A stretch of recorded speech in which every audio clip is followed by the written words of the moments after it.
بسم اللہ الرحمن الرحیم۔ آج کی ویڈیو منت اور نیت سے متعلق ہے کہ اگر کسی شخص نے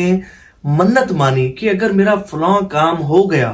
تو میں 1.25 مرتبہ درود پاک پڑھوں گا یا 1 کروڑ مرتبہ درود پاک پڑھوں گا، تو اگر اس کا کام پورا ہو جاتا ہے تو کیا آیا اس کو منت پورا کرنا اس پر واجب ہوگا یا نہیں ہوگا؟ اور اگر بالفرض اس کا وہ کام پورا ہو جاتا ہے اور وہ منت کو پورا نہیں کرتا، وہ درود پاک نہیں پڑھتا اور یہاں تک کہ اس کا انتقال ہو جاتا ہے، تو کیا اس صورت میں وہ گناہگار ہوگا؟ اور دوسرا سوال یہ کہ اگر کوئی شخص 1.25 مرتبہ یا 1 کروڑ مرتبہ یا کسی خاص تعداد میں درود پاک پڑھنے کی نیت کرتا ہے، بعض لوگ کرتے ہیں نا نیت کہ یا اللہ میں درود پاک پڑھ رہا ہوں، اس کی برکت سے میری فلاں پریشانی دور فرما، مصیبت دور فرما، یا فلاں حاجت میری پوری فرما اس کی برکت سے،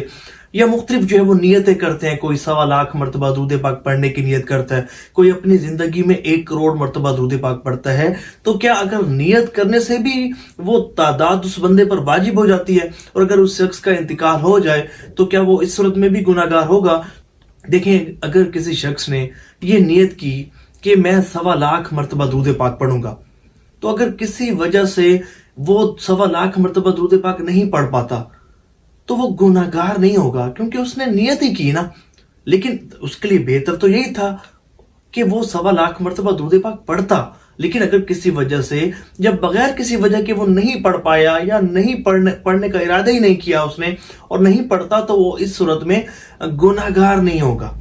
لیکن اگر کسی نے منت مانی کہ میرا فلاں کام ہو جائے تو میں اتنی تعداد میں درود پاک پڑھوں گا، تو یہ منت شرعی ہوئی، تو اس صورت میں اس پر اس کام ہونے کی صورت میں اس منت کو پورا کرنا اس پر واجب ہوگا۔ مثال کے طور پر کسی شخص نے یہ منت مانی کہ اگر میرا فلاں کام ہو جائے تو میں 1.25 مرتبہ یا 1 کروڑ مرتبہ درود پاک پڑھوں گا، تو کام ہو جانے کی صورت میں اس منت کو پورا کرنا اس پر واجب ہو جائے گا۔ اور اگر سمجھے کہ وہ اس کا کام ہو گیا اور اس نے درود پاک پڑھنا شروع بھی کر دیا اور وہ درود پاک پڑھ بھی رہا ہے کہ اس کا انتقال ہو جاتا ہے، تو اس صورت میں وہ گناہگار نہیں ہوگا، کیونکہ کام ہونے کے بعد اس نے درود پاک پڑھنا شروع کر دیا تھا، اس کا ارادہ تھا کہ میں اپنی منت کو پورا میں نے کرنا ہے، لیکن ظاہر ہے کہ اسے مہلت نہ ملی اور اس کا انتقال ہو گیا، تو اس صورت میں وہ گناہگار نہیں ہوگا۔ لیکن اگر اس نے منت مانی اور اس کا کام ہو گیا، اس نے منت مانی کہ میں 1.25 مرتبہ درود پاک پڑھوں گا اور اس کا کام ہو گیا، لیکن اب وہ درود پاک نہیں پڑھتا، درود پاک پڑھنے میں وہ سستی کر رہا ہے، اپنی منت کو پورا نہیں کر رہا اور یہاں تک کہ اس کا انتقال ہو جاتا ہے، تو وہ ضرور گناہگار